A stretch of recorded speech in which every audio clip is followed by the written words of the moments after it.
Today we have with us from the city of Davenport, Steve Hunnicutt. Now, Mr. Honeycutt has been with the city for a number of years, and he is now our assistant city manager. Now, Mr. Honeycutt is a retired police officer. He worked for a number of years in Haines City, and he was also the mayor and commissioner in Winter Haven. So he's going to speak on government and levels of government and what the difference of responsibility are to the different layers. There's the responsibilities for the city, the county has them, and the state has them. Mr. Honeycutt is well prepared, well experienced, and to update us on exactly who does what and why. Steve, please. Thank you, Mayor. The mayor asked me to come in here and touch on the basic things that go on in government. As he had stated, I've been around for a long time in government, a little bit over 25 years, law enforcement, retired in law enforcement, moved to Florida, and then I got this crazy inkling to run for politics, and I became a commissioner in the city of Winter Haven, and then also the elected mayor. The state of Florida, all cities or all states have this thing that's called a League of Cities. I got involved in League of Cities because it's advocacy, and it's basically to get the messages out there on what the roles and responsibilities are of the cities that go back to the residents and how we can bring things and operate and do things as a city to make our cities better. And I've been doing that for quite some time, so I do spend some time up in Tallahassee. As the mayor stated, I don't want to get into the politics. We all know we've got the federal level. The money comes down from that. It goes to the state. The state takes it and they send it to the counties because the counties are basically just an arm of the state. Municipalities used to either have to apply for the funding or they have to apply for the grant funding on things that we get. There was money that came in after the COVID. It was called the CARES Act. And some of that money we just applied for it. It was distributed and every city got a certain amount based on size. I'm not going to take up your whole day, but I'm going to go over some different things here. And it's just basically something I just typed up. It's called City Government 101, and then I'll open it up for a Q&A in case anybody has questions. I know there's a lot of things that have to do with transportation, which is a big issue right now in the city, on our roads and things that we're moving with, so I'll explain to you how that operates, because that also comes out of funding that usually comes out of the state, which also comes out of the federal government, and it's multi-jurisdictional because it's also very competitive. You have city roads, county roads, and state roads. And the way the funding sources work is basically you have what they call a multi-jurisdictional planning organization, which is called an MPO, where they break it down into regions. So everybody on this side of the state will meet over in Orlando, and they talk larger projects that have to do with the state.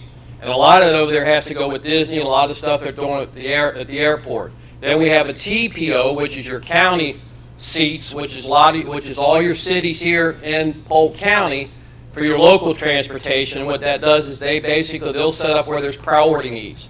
I don't know how many people have heard about the Polk Parkway, but that was a project that's been around for quite some time that started when CSX came into town and was working on the ICL over on the other side of town to try to get some of the heavy loaded traffic off of 60.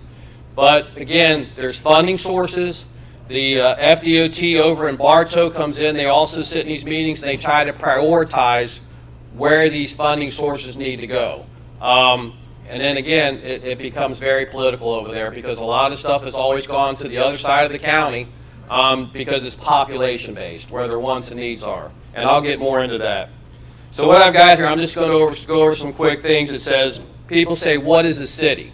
As you all are aware, we've got a lot of people that are moving here from other states, and they're flooding Florida like crazy. We've got about 1,000 people every day moving into Florida, and there's reasons for that, and some of them, they tell us when they get here, but a city is basically a municipal government. A municipality is a city, town, or village. In Florida, there's no difference between a city, town, or village. They all really mean the same thing. The founding citizens, way before my time, when Davenport was formed back in 1915 and it became an incorporation, it's basically usually the founding citizens decided, what they were going to call the city and the town. And then it says, who is a citizen of my city? Anybody that lives in the city limits and pays taxes to the city are considered citizens of the city. A citizen is a resident in the city of the state because you're a consumer of public services. Right now, about 60% of the Floridians that live in this state live in the municipality. And there's the unincorporated area that some people are still basically moving in incorporated areas. About a year and a half, 2 years ago, it was 50%, but what's happened is the cities are continuing to annex. And the reason for that is we feel as a city that we are closer to the people, and we feel that we can offer better services and goods and things to the residents of the community. And basically, a lot of people aren't really going back and butting or rebuttaling not being annexed in, so that's the reason for the growth as a whole. Living in municipalities is a choice, and it's really the only optional local government in Florida. The city has certain rights and privileges that the state has given through the Constitution of the state. And that is just like any state or federal government. The city only serves the citizens that live in its community. We get calls every day that people say, well, I live in Davenport. The first thing we have to do, and we've trained our staff, is we ask for an address, because we have to find out exactly where they live. And unfortunately, 60% of our calls, the majority of them still live in the unincorporated area, which is Polk County. And then after we give them a number to call, they usually call back and say, well, I've been trying to get a hold of something, what can you do for me? Or how can I annex in the city where I know I'm going to actually get a hold of somebody? But that's where that came from. The form of city, the citizens create a city charter. I don't know how many have ever reviewed our charter in the city, but that basically tells us how we're supposed to operate, how we're supposed to function. And that charter can be revised from time to time by your elected officials. But that really is our Bible on how we operate and how we function as a city. So if you've never looked at it, you can either look at it online. If you're not savvy online, our city clerk, who's been around for a long time, Rachel, she's great. I mean, she has copies of it, but that really lays down what we do, so if you ever have any questions on that. And then we basically operate under an ordinance, which is a law which is enacted by the city, which basically affects local affairs. And those ordinances can do everything from traffic, noise, animal control, building, annexations, all that kind of stuff. And that stuff is usually put together based on your elected officials. The forms of government. When we talk local, the city of Davenport really has what we call a council manager, and our mayor, of course, is voted for. And the mayor basically duties, and if I'm wrong, the mayor will probably tell me I'm wrong, but the mayor acts as the ceremonial head of the government. He presides over control of the meetings, and he really has little or if any role of the day-to-day of the administration, because they hire a city manager to take that role on. They're really the policy makers. They set the policies. They tell us how they want things done through the city manager. The city manager hands them down to staff, and we make sure those things are handed and done properly. Basically, the three people that work at the pleasure of the commission are the city manager, city attorney, and city clerk. Everybody else is usually hired under the building department or whatever department they work under. And then the duties of the council is basically they decide policies and create ordinances which they feel are the best needs or the best interests of the citizens of the city. Then it says here, who works for my city? Because no two cities are alike. I mean, you can sit there and say the cities that surround us, there's not a one-size-fits-all. So you have the member of the city council, the governing body of the city. They really work for all the citizens here. The mayor, an elected official with specific duties, and he understands what those duties are. Rob has been around for a long time. I met him when I got involved in the Winter Haven and met him at several of the functions that we went to. And one thing that we're fortunate here in Davenport, and I can say this with all the number of cities that we got, Rob has been engaged and an advocate for his community for quite some time. The Florida League of Cities is probably the best league of cities that's in the United States, and I can say that with confidence because I've been to the Ohio League of Cities, I've been to the Kentucky League of Cities, the one in Texas, and realistically they all try to mirror what Florida does. We have probably the strongest advocacy group of people that work for the residents in our cities, and like I said, Rob has been a long, outstanding member, and he's been involved in everything that goes on with that up there, and I'll get more into that. So you all are very fortunate because there's a lot of cities, either they don't have the financial means or they just don't get involved. Right now, we have a big advocacy committee, and I can tell you right now, we've got 2 members that are from Davenport that sit on. Out of the 11 cities in Polk, we're probably there's only 4 cities that have members that were elected on that advocacy committee. And the reason why they were elected is because of the hard work they do for the residents of their cities. So, but that's something that Davenport should be proud of. The city clerk, she's the record keeper for the city. She's the one that keeps all the records and the seals. And like I said, Rachel's been here for a long time, so she probably knows where a lot of things are in the city. She's a wealth of knowledge. And when I came here and started, I spent a lot of time with Rachel. A lot of people think she's quiet because she doesn't say a whole lot, but when she does, you need to pay attention because she knows her job and she knows her job well. The city manager, he administers city business, such as hiring and other things to make sure everything gets done and gets done the way it's supposed to be done. I was an elected official in Winter Haven, and I also worked in Haines City for 7 years. And one thing I can say about your city manager here, he's not, and I'll say this when he's standing here, he's not a behind-the-desk type of person. The city manager you got is going to get out, he's going to drive the city, he's going to make sure that everything is done and done the way it needs to be for these residents of the city. And I saw it firsthand. I've seen it twice, and I got to experience it even more when Hurricane came through and we were all sitting at that table over at the EOC at the police department. It was just a well-run things, how things were prepared and how everything went, how smooth everything went, and preparation. There was a lot of hours that was done behind the scenes that the residents don't get to see on preparing for these kind of things, cleaning out streets, making sure there's no debris, going through making sure there's no sock drains that's going to cause flooding, making sure that all the generators were checked, they were full, they were running properly. There was just a lot of chainsaws. Making sure all our vehicles were filled up. There's just a lot of behind-the-scene preparations, and thank God it wasn't worse. The city attorney, he represents the city in all legal matters. You have a police chief. We just have a new police chief that was sworn in. You have a fire chief. Most of you all may know at JT. He's a great leader at that fire department, and he knows his job well. And we're very fortunate to have JT. Trash collectors, we do not do our own in-house trash. It can be very expensive to do an in-house. In-house, we contract it out because we feel that that's the best way to offer those services to our residents. Building inspector, Bill Nolan is our building inspector. He's been around for a long time. He served as the building official. There's an association for all building officials in the state. It's called BOFA, and he served as the president of that organization for 4 years. And he's our building inspector here. He monitors all compliance for the buildings, new and used, and when you need to get permits. What services does your city offer? We offer recreation. We have parks, streets, water, police, fire, sewage, solid waste collection, planning, zoning, building inspection, disaster preparation, and traffic regulation. Those are the services that we offer here for the residents. Now a little bit of fun facts about the state. There's 412 cities right now in the state of Florida. Pensacola and St. Augustine are the oldest cities in Florida. Both were chartered in 1822. The youngest city in Florida is Indiantown, which was incorporated in 2018. In 2018, the biggest city by population, of course, was Jacksonville with over 900,000 citizens. And the smallest population of the town was Maryland with only 8 citizens.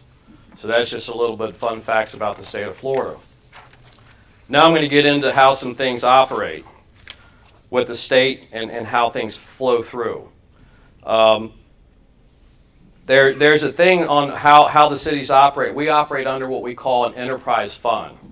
It's basically a fund that receives funds, and I'll use the water department. When you go in and pay your water bill, that's an enterprise fund. That money goes in that particular fund, and that money can only be used to operate for that services. So the girls that take your water payment, if there's any type of work that's got to go on, so it's not like that money can be transferred out to go somewhere else. That money has to stay in that fund, and that's why they're called enterprise funds. So if you ever hear that term, you'll kind of know what that operates under. Florida Statute 166-021 basically gives cities what we call home rule, which allows us to operate and do what we like to do for the residents of the people that live in the city. And like I said, it's also documented and outlined in your Florida Constitution. A lot of the people upstate don't like the term home rule, but to me, I tell people that, even when I talk to them up there, when they leave Tallahassee, they come back to a city.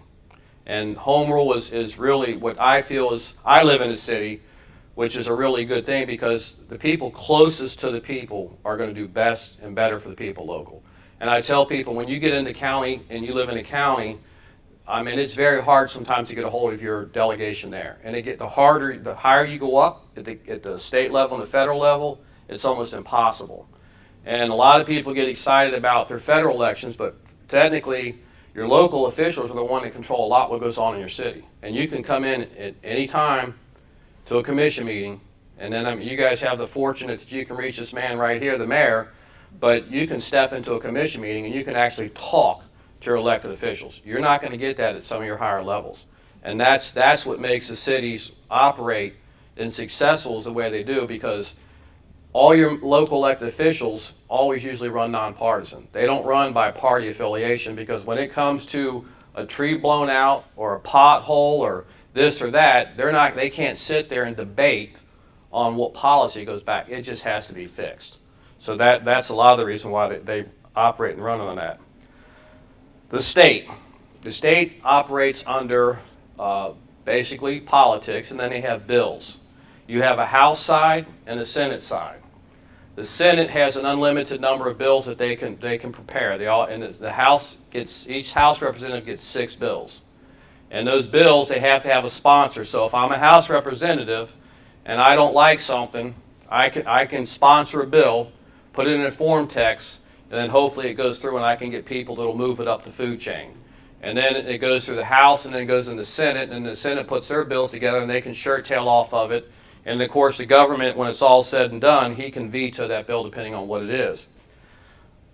But what I'm going to give you guys today when I walk out of here is so that everybody stays involved in local politics, because there's a lot of things that's going on right now that's going to continue to get expensive. And the way the bills work up there, and the mayor is very familiar with this, there's what they call appropriations. That's when money's putting into a fund, so that fund is distributed.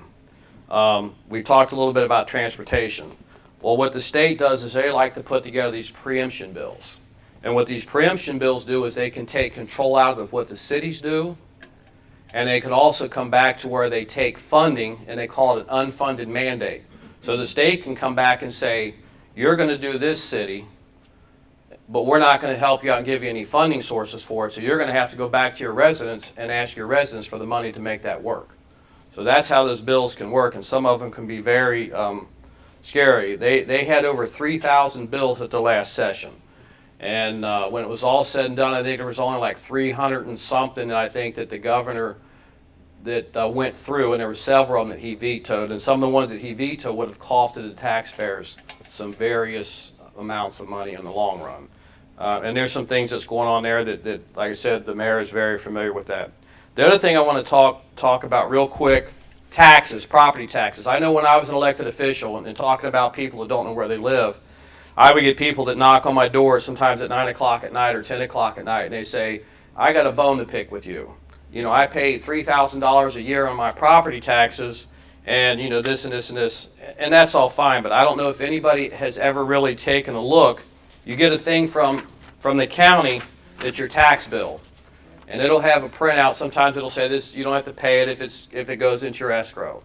But if you ever get that, really take a look at it, because it's going to say Board of County Commissioners, Polk County School Board, and then it's going to say Polk County School Board Local, because you're going to have local and state. Then it's going to say the City of Davenport, and it's going to have what they call Southwest Florida Water Management District.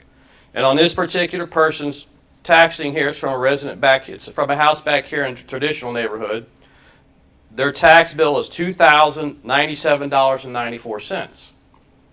But they only pay the City of Davenport $721.88 is what comes to the city. $1,354 goes to the county. So $60 a month is really what the City of Davenport gets. The county gets the majority of that. So when you look at your tax bills, just take that in consideration, because like I said, you know, we're here to work for you. And that's what you pay taxes for. But a lot of people, like I said, it's just basically just an education, because a lot of people aren't aware of that. They just see that bottom line, because that's what sticks in their head, but it's broken down. So, and then people say, how many people here know what Swift Mud or Southwest Water Florida Management is? I know everybody here? water is becoming a very expensive commodity in the state. And there is a debate, and again, it's politics that says we're running out of water. I'm not going to get into that debate, but they're saying we have to control it. But I know, being a husband, just like our garbage, when I put that stuff in the can and roll it out, I want it to be gone. When my wife turns on that sink or she turns on that shower, I know she's going to want the water to come on. But there's regulations. There's people that tell us how we have to do things when it comes to water. So just pay attention to that. And like I said, if you hear things, your elected officials are doing everything they can in their powers to make sure that it's fair and equitable. But it is going to become an expensive commodity as we continue to grow. And it's not so much as far as the population. You know, there's some things that have to do with permitting. So just keep that in mind. And like I said, we've got an elected body that serves. We got one that serves on the Polk County Water Cooperative, who's very engaged. We have a great city attorney that keeps that in there. So those are things that that we look at every single day. Like I said, we come in here. You know, last week with the hurricane, I probably put in 70 hours or more, and I know we've got a lot of staff that do that. And like I was telling the mayor, I retired in 2003 when I was officially off the books, thinking I was going to retire when I came to Florida. But I get up every day, and I'm usually here at 7 o'clock in the morning, and it's not because I have to. I mean, I enjoy coming to work, and the old saying is, if you enjoy what you do, it's never a job a day in your life.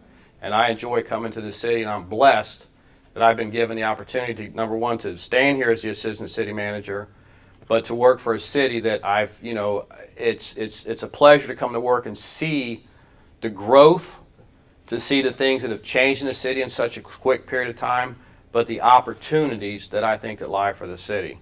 I'm going to give this to the mayor, and he can hand this stuff out, but this is something that the Florida League of Cities has had. It's called Local Voices Making Local Choices. Some of it's hard to read, but there's a scan bar on there.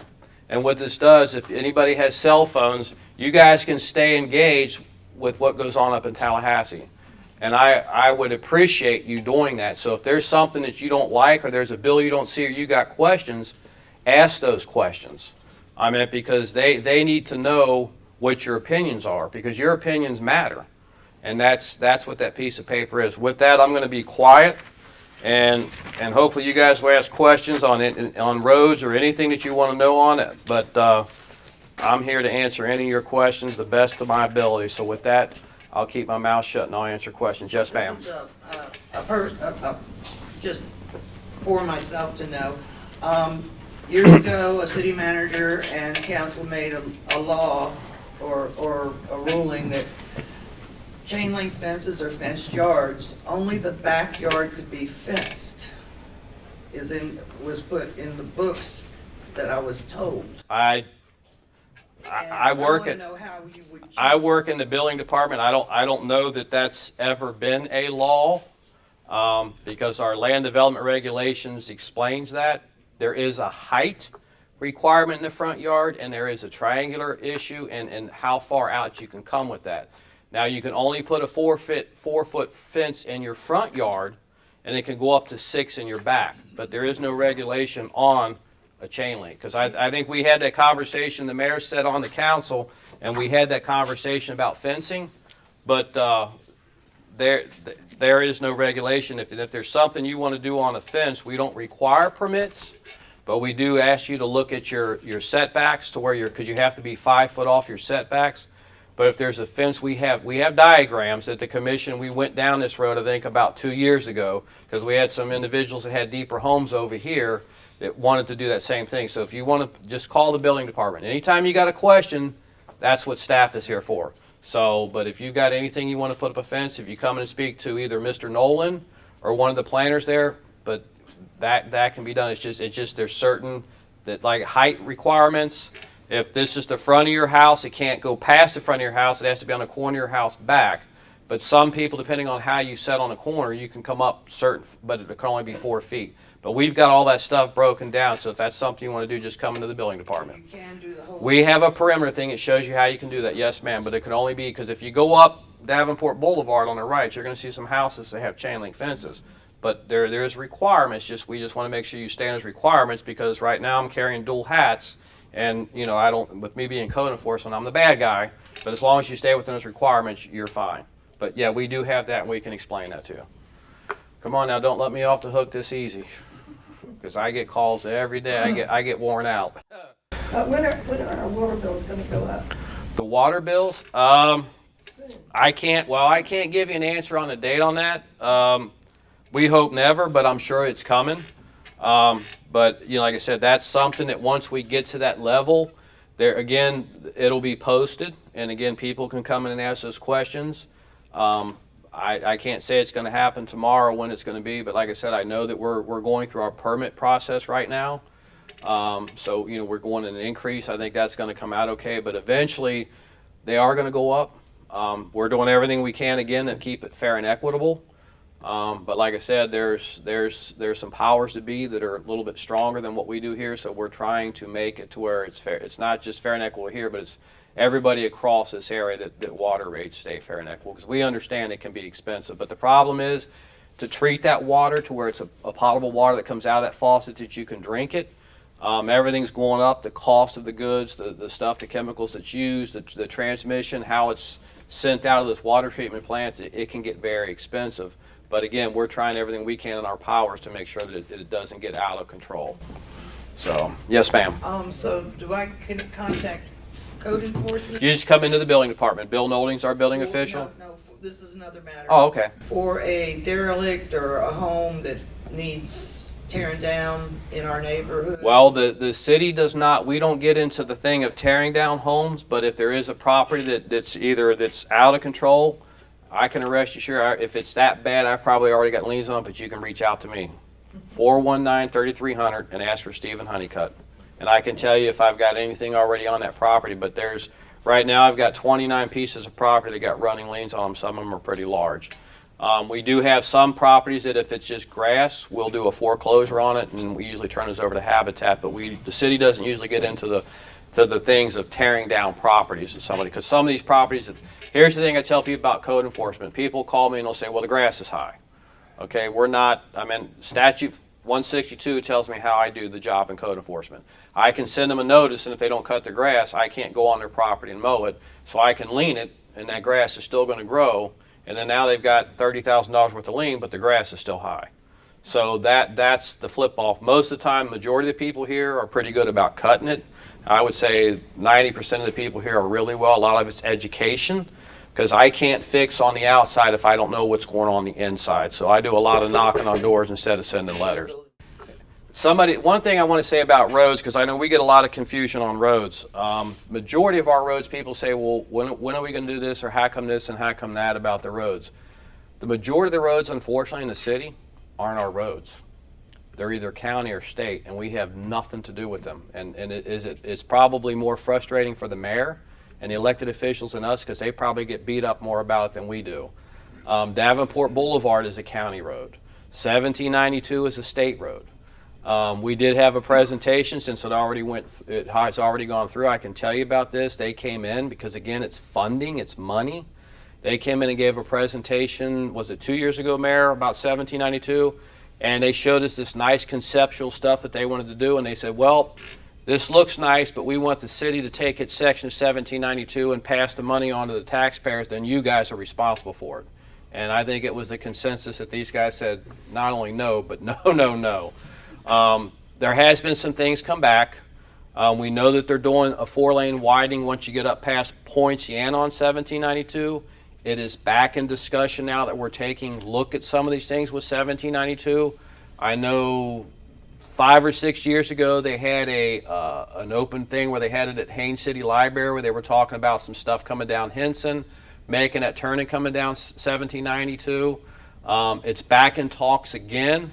It hasn't gone through any PD&E, so we don't know where it's at. Again, that's one of those things that's going to have to go back in front of the TPO and going to have to get in that project list somewhere. It could start out the bottom and work itself up.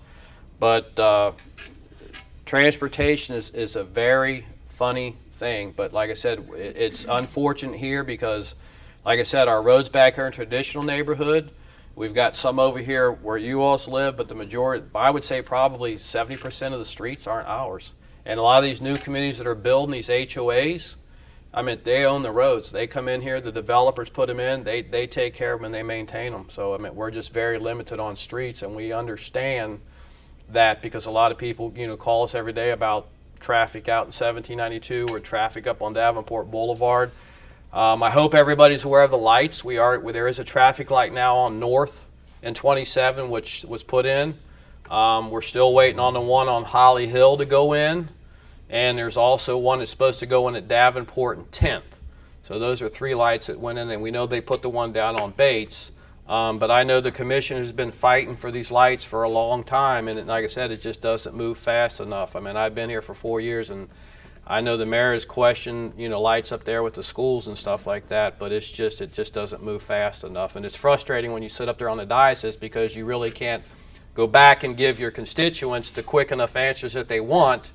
And then, but it's not that they're putting off anything. It's just, it's a funding source. I mean, we've been told those lights were going to be in, 3 years ago? And here we sit today, and now the one that's at North Boulevard West, they're lights. that one's in, but then the other one, they came back and they said they found a turtle or something there, and so now it's been delayed 3 months over a gopher turtle that they found in the right of way. So that's what we've been told. Speed limit, that's the problem we have on North Boulevard West. We live on North Boulevard West. I mean, people speed on that road. County road. Well, it is a county road. We've had city policemen sit in our driveway before, but A lot of times, if it is a county road, we try to do jurisdictional things with that, and the mayor's right, it is a county road because our guys have, and he knows this better than I do as a law enforcement officer, we have to be careful when we write tickets. Now, we can make people aware of things. We do have what we call a smart trailer, this thing that we put out that the police will put out and will have flashing things and stuff. And I mean, those are things that we can use from time to time to bring people to the attention of it. But I mean, unfortunately, people are going to speed. I hate to say it. I was a cop for 20-something years, and I could go out and write 100-something tickets a month because people just don't slow down. And it's frustrating when you live in communities and stuff like that. We're aware of it. bet you lived here all your life, used to be a dirt road.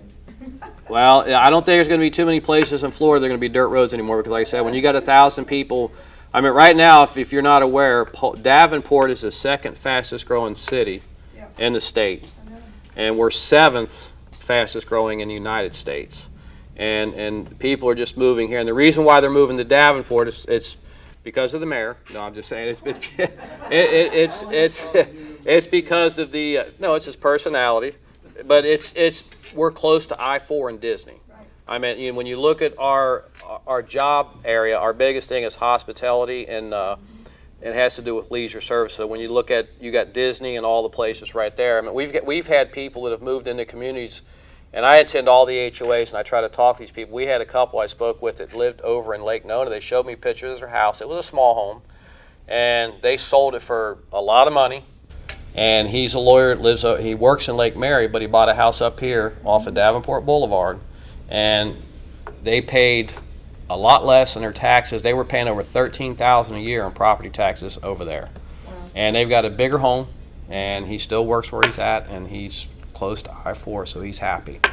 But we have a lot of people moving here just because of that. Our tax base, and we're close to the ears, and we're close to I-4, so it makes it very attractive to where people are at. And like I said, the traditional neighborhood back here, which we call this community back here, and when all those infill lots opened up, the builders went crazy because it's one of the few communities probably in Polk County that has the big lots, the 90-foot lots, and has the alleyways and things the way they're positioned. So if you get a lot back here, you can build a nice home and have a nice little garage in the back and things like that. There's not a whole lot of those around in the States anymore. That's a commodity. And the average median house right now is about $329 in the city. There's one back there now that's for sale. I think the guy's asking $5-something for it on Maple. I do answer my phone because I work for you alls. That's why I'm here. I understand who pays my paycheck. That's why I get up every day. And again, I just like to say again, I'm the mayor. I didn't get a whole lot to say last night, but I am very blessed to be in the position I am with this city. And like I said, I get up every day and I do the best I can for the citizens here. So if there's anything I can ever do for any one of you guys, please don't hesitate to call. Thank you. Thank you, Steve. All right. We've hoped that we've enlightened even the newest persons who don't see many of them here who really needed this. But even us guys have been here, like Lynn and I, we've been here, well, I've been here 30-some years. She hasn't been here quite that long. But it took Andrew to drive her back up here. She didn't come up to Andrew. But nevertheless, Steve, thank you.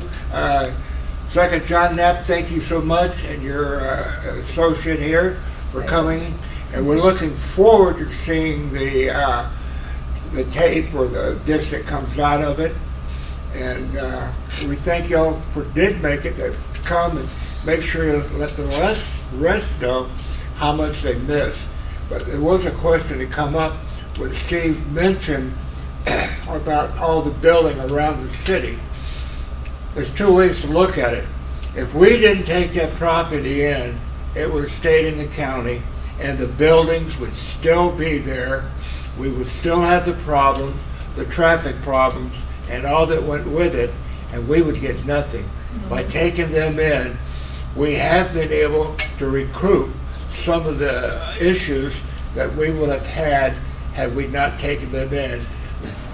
Just a side effect of this hurricane, when you read what's going on in some of these cities, Haines City, for instance, other cities, the reason we didn't have a lot of problems, we were ready. That's right.